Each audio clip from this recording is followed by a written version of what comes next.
बहुत समय पहले की बात है। सोनपुर नाम का एक छोटा सा गांव था जहां के लोग खाने के बहुत शौकीन थे।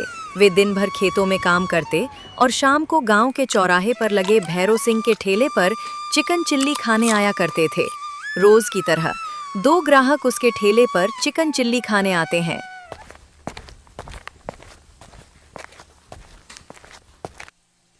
वाह भैरो भाई, मान गए। इस जानलेवा गर्मी में भी तुम्हारी चिकन चिल्ली खाते ही बदन में फुर्ती आ जाती है। क्या जादू करते हो कढ़ाई में? जरा हमें भी तो सिखाओ ताकि कभी कभार घर पर भी ऐसा जायका चखने को मिल जाए। अरे रमेश भाई, घर की मुर्गी दाल बराबर होती है। अगर ये हुनर का नुस्खा मैंने गांव में ढिंडोरा पीट कर बता दिया तो मेरा तो सूपरा ही साफ हो जाएगा ना। ये स्वाद ही तो इस भैरों की सल्तनत है।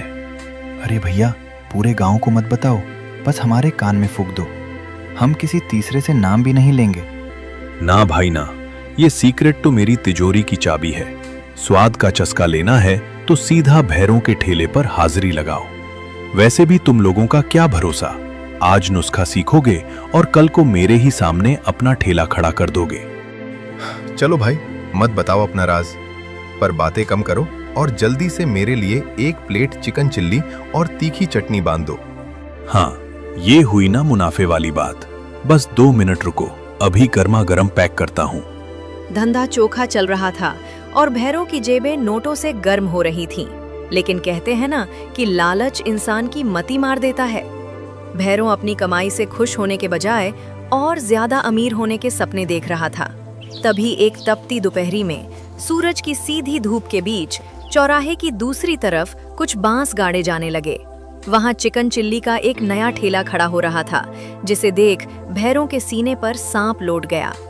अरे, ये कौन अपनी मौत को दावत दे रहा है? मेरी आंखों के सामने मेरे ही धंधे को टक्कर देने के लिए ठेला लगा रहा है। इस भैरों के रहते कोई दूसरा यहाँ पैर भी नहीं पसार सकता।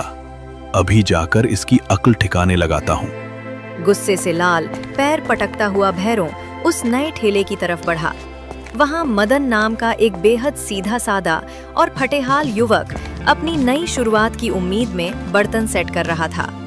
भैरों ने जाते ही उस पर धौंस जमाना शुरू कर दिया। ओए लड़के, ये क्या बकवास लगा रखी है? अपना ये तंबू यहाँ से उखाड़ और चलता बन। दिख नहीं रहा, ठीक सामने बरसों से मेरा ठेला लगा है। मेरे राज में तू अपनी दुकान चमकाएगा? भैया, मैं तो बहुत गरीब हूँ। घर में बीमार माँ की दवा के लिए पाई पाई को मोहताज हूँ, इसलिए ये छोटा सा ठेला लगाने की हिम्मत की है।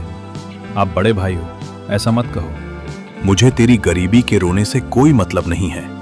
यहाँ कुछ भी बेच, कबाड़ बेच, पर चिकन चिल्ली का नाम भी मत लेना। ये चौराहा सिर्फ मेरे नाम से चलता है। लेकिन भैया, मुझे तो सिर्फ यही काम आता है, और ये गांव इतना बड़ा है, आपका नाम इतना बड़ा है। मेरे 2 पैसे कमाने से आपके समंदर में से 2 बूंद पानी कम नहीं हो जाएगा। आपके कदरदान तो आपके पास ही आएंगे ना। मदन की समझदारी भरी बातें भैरों के अहंकार को और चुभने लगीं। दोनों के बीच तीखी बहस छिड़ गई और राहगीर तमाशा देखने खड़े हो गए। तभी वहां से गांव के मुखिया जी गुजरे, जिनकी कड़क आवाज ने दोनों को शांत कर दिया। क्या तमाशा है भैरों? इस तपती दोपहरी में बीच सड़क पर क्यों गला फाड़ रहे हो?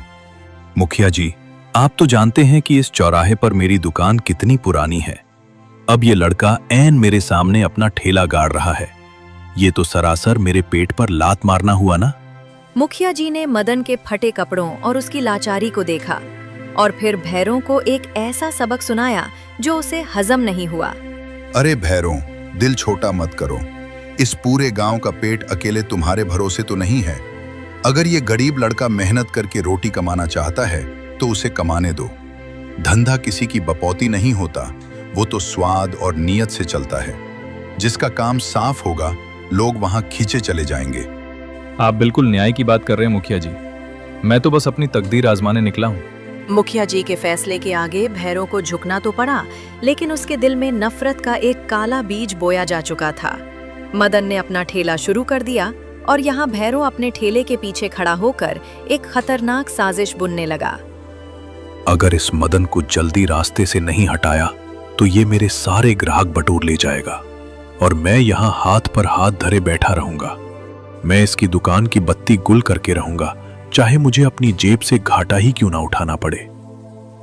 अपने काले इरादे को पूरा करने के लिए भैरव ने पहला पैंतरा चला। उसने अपनी 80 रुपए प्लेट वाली चिकन चिल्ली के दाम सीधे आधे यानी 40 रुपए कर दिए। देखते ही देखते लालची ग्राहकों की भीड़ भैरव के ठेले पर टूट पड़ी। दूसरी तरफ मदन का ठेला सूना पड़ा था और उसकी आंखें उम्मीद खो रही थीं। भैरव भैया ने तो दाम बिल्कुल आधा कर दिया। इस चिलचिलाती धूप में अगर बोहनी भी नहीं हुई तो माँ की दवा कहां से लाऊंगा? मेरा तो काम शुरू होने से पहले ही उजड़ जाएगा। मदन के पास कोई और रास्ता नहीं था। अपनी माँ की खातिर उसने भी अपने दाम आधे कर दिए। मदन की नीयत साफ थी, इसलिए कुछ गरीब लोग उसके ठेले पर भी आने लगे। ये देखकर भैरव तिलमिला उठा और उसने धंधे की सबसे घिनौनी हद पार करने की सोच ली। अच्छा, तो इस चूहे ने भी दाम गिरा दिए। अब सीधे रास्ते से काम नहीं बनेगा। मुझे अपना मुनाफा भी बचाना है और दाम भी कम रखना है। अब मैं माल में मिलावट का खेल खेलूंगा। घटिया चिकन और सस्ता केमिकल वाला तेल लाऊंगा ताकि लागत कम आए। मिलावट के इस गंदे खेल की बदौलत भैरव ने दाम और घटाकर सीधे 30 रुपए कर दिए। सस्ते खाने के लालच में लोग मदन की साफ सुथरी दुकान छोड़ भैरव के जहरीले स्वाद की तरफ भागने लगे। विनोद नाम का एक ग्राहक तो भैरव के गुण गाने लगा। वाह भैरव भाई, कमाल कर दिया। इस भयंकर लू के मौसम में इतने कम दाम करके हम जैसे गरीबों का दिल बाग बाग कर दिया। अरे विनोद भाई, आप लोगों की खातिर तो मैं नुकसान भी सह लूंगा। बस आप लोग अपना प्यार बनाए रखिए और इस सामने वाले नौसिखिए के चक्कर में मत पड़िए। अरे उसकी क्या औकात, हम तो जन्म जन्म से तुम्हारे ही दीवाने हैं, यहीं आएंगे। दोपहर ढलते ढलते गर्मी अपनी चरम सीमा पर पहुंच गई। गर्म हवा के थपेड़े चल रहे थे। तभी धूप से बेहाल एक बूढ़ा लाचार आदमी हांफता हुआ भैरव के ठेले के पास आकर रुका। भूख और प्यास से उसका पूरा शरीर कांप रहा था। बेटा, बड़ी जानलेवा धूप है, हलक सूख रहा है। ये गरम गरम चिकन चिल्ली कितने की दी बाबू? पूरे 30 रुपए प्लेट है बाबा, बताओ लगा दूं? उस बूढ़े ने कांपते हाथों से अपनी फटी जेब टटोली और कुछ सिक्के भैरव के सामने रख दिए, जिसे देखकर भैरव का चेहरा गुस्से से तन गया। बेटा, मेरी फटी जेब में तो बस ये 10 रुपए के सिक्के हैं। सुबह से पेट में अन्न का एक दाना नहीं गया। गर्मी से चक्कर आ रहे हैं। इतने में जो थोड़ा बहुत आ सके दे दो ना बेटा। ए बुढ़े, आगे बढ़। यहाँ कोई लंगर नहीं चल रहा है जो मुफ्त में बांटता फिरूं। पहले ही आधे दाम पर बेच रहा हूं, ऊपर से तुम्हें 10 रुपए में चाहिए। जब जेब में पूरे पैसे खनके तब आना। यहाँ खड़े होकर धंधा मत खोटी करो। भैरव की इस बेरुखी को मदन चुपचाप देख रहा था। उसका दिल पसीज गया।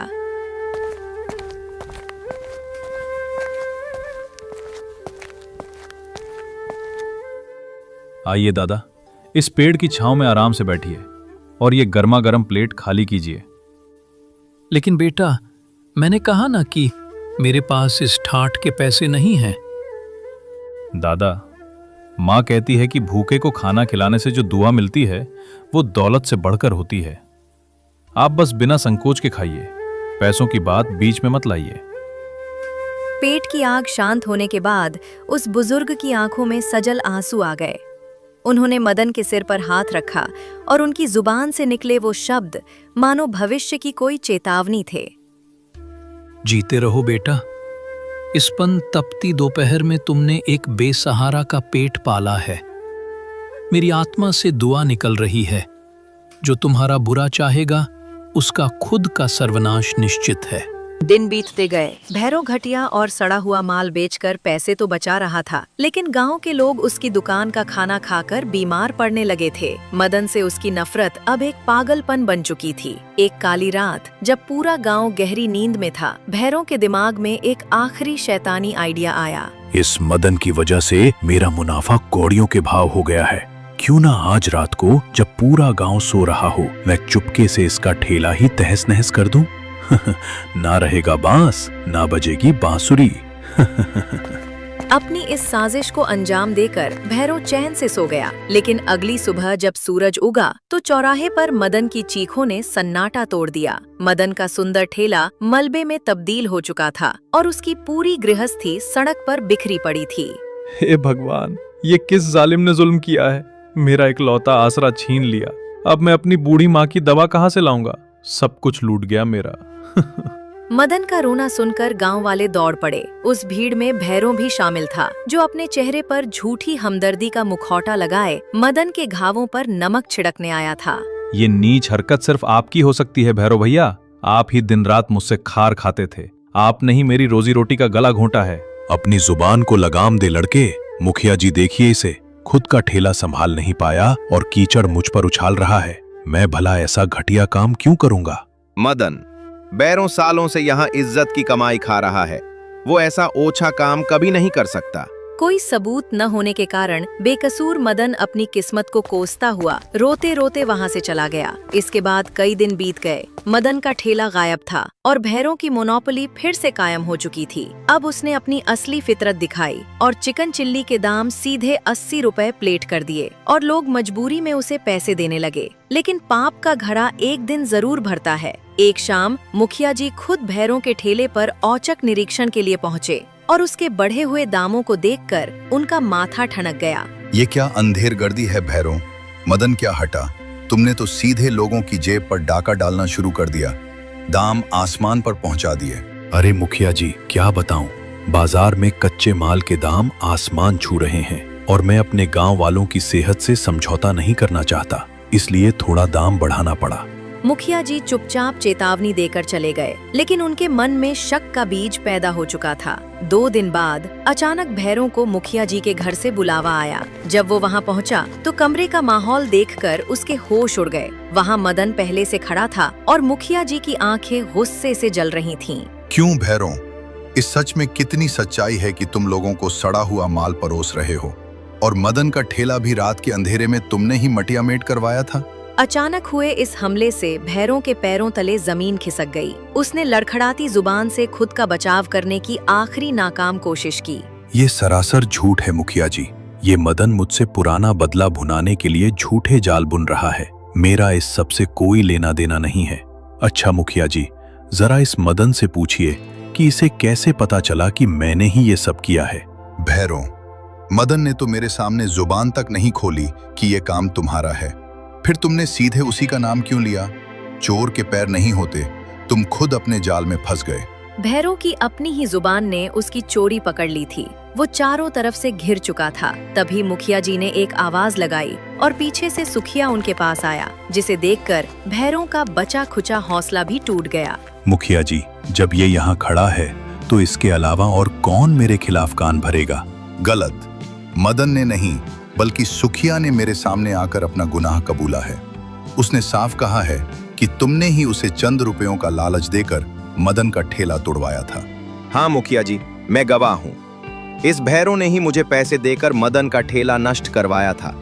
ये ऊपर से शरीफ बनता है पर अंदर से महालालची है और लोगों को सड़ा चिकन खिलाता है। सच की रोशनी के सामने भैरों का झूठ का महल ताश के पत्तों की तरह ढह गया। मदन की आंखों में बरसों का दर्द और आज के न्याय की चमक साफ दिख रही थी। भैरव भैया, मैंने तो उसी दिन कहा था कि इस पाप के पीछे आपका ही हाथ है। पर सच को आप चाहे जितनी परतों में छुपा लो, भगवान के घर देर है अंधेर नहीं। आज आपका मुखौटा उतर गया। अब सीधे सीधे अपना गुनाह कबूल करो भैरों। तुमने एक गरीब की रोजी रोटी क्यों छीनी और पूरे गांव की जान से क्यों खिलवाड़ किया। अब कोई रास्ता नहीं बचा था। भैरव घुटनों के बल बैठ गया और उसके घमंड के आंसू कीचड़ में मिलने लगे। उसने रोते हुए अपना गुनाह स्वीकार कर लिया। मुझे क्षमा कर दीजिए मुखिया जी। लालच ने मेरी बुद्धि पर पत्थर डाल दिया था। मैं अहंकार में अंधा हो गया था कि कोई मेरे सामने कैसे टिक सकता है। मुझसे बहुत बड़ा पाप हो गया। मुखिया जी का अंतिम फैसला आ चुका था।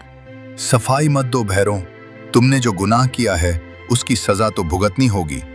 सबसे पहले तुम मदन के नए ठेले का पाई पाई का हर्जाना भरोगे और जब तक मदन का काम दोबारा शुरू नहीं होता तुम्हारा ठेला पूरी तरह सील रहेगा। इस घटना ने भैरों की आत्मा को अंदर तक झकझोर दिया। उसने पूरे गांव से माफी मांगी और मदन को एक आलीशान नया ठेला खड़ा करके दिया। समय बदला और भैरों की नीयत भी बदल गई।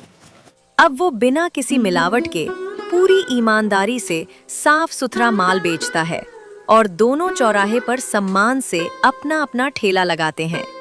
तो प्यारे दोस्तों, इस कहानी से हमें सीख मिलती है कि दूसरों का हक छीनकर कमाया हुआ धन कभी फलता नहीं है। अगर आपको मदन और भैरों की ये कहानी दिल को छू गई हो और आप चाहते हैं कि अगली वीडियो में आपका नाम आए, तो चैनल को सब्सक्राइब करके अपना प्यारा नाम कमेंट बॉक्स में लिखना न भूलें। मिलते हैं अगली कहानी में। धन्यवाद।